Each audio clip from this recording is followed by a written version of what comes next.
तो स्टूडेंट्स आज हम करेंगे comparative statement of profit and loss हमने बनाना है। ठीक है, तो हमें ये सारी इन्फॉर्मेशन गिवन है। सबसे पहले हमें गिवन है रेवेन्यू फ्रॉम ऑपरेशंस, ये 160% है cost of revenue from operations का, 31/3/16 के और 31/3/15 के हैं 140%। परचेजेस गिवन है 4,50,000, 2,50,000। Cost of revenue from operation given है 5 lakh and 3 lakh. Administrative expense given है 8% of 5 lakh and 10% of 3 lakh. And income tax given है 50% एंड 40%। ओके, तो आपने क्या बनाना है यहाँ पे comparative statement of profit and loss account. तो जैसे आपने ये आपके आगे comparative statement of profit and loss account, सबसे पहले पर्टिकुलर्स, नोट नंबर, ये हमारा प्रीवियस ईयर हो गया, ये हमारा हो गया करंट ईयर, ये हमारे हो गए चेंजेस और ये हमारा हो गया परसेंटेज चेंजेस। तो सबसे पहले हमारा क्या क्या दिया हुआ है, रेवेन्यू फ्रॉम ऑपरेशन दिया है, वो हमें निकालना था। Cost of revenue from operation का ये देखिए हमने वर्किंग नोट बनाया है नीचे। 31/3/15 का cost of revenue from operation 5 lakh है, उसका 160% निकाला तो 1 लाख आ गया हमारा रेवेन्यू फ्रॉम ऑपरेशन। और 31/3/2016 का हमने निकाला तो 4,20,000 हो गया। ओके, तो इस तरह से हमने ये परसेंटेज निकाली वर्किंग नोट बना के।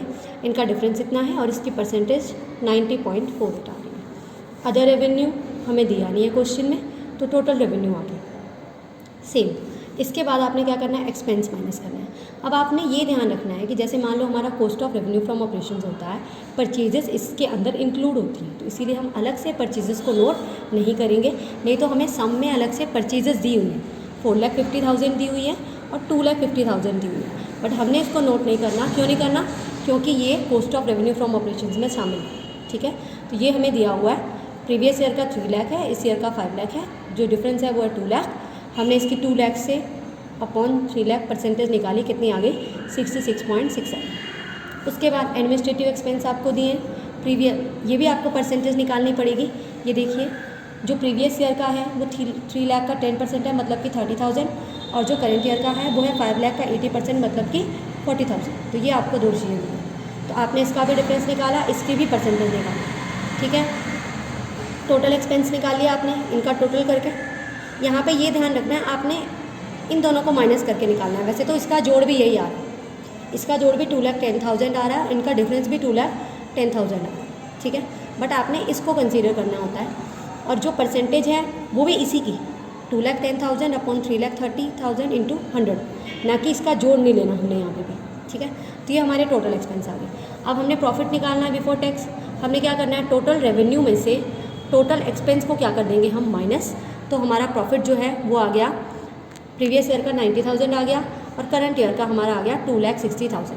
तो इनका जो डिफरेंस है वो है 1,70,000 और ये इसकी परसेंटेज है। टैक्स हमने निकाला, 40% दिया हुआ है प्रीवियस ईयर का रेट और करंट ईयर का दिया हुआ है 50% रेट। तो 40% 90,000 का इतना हो गया 36,000 और 2,60,000 का 50% हो गया 1,30,000। इनका जो डिफरेंस है वो है 94,000 और उसकी ये परसेंटेज बन रही है 261.11% बन रही है।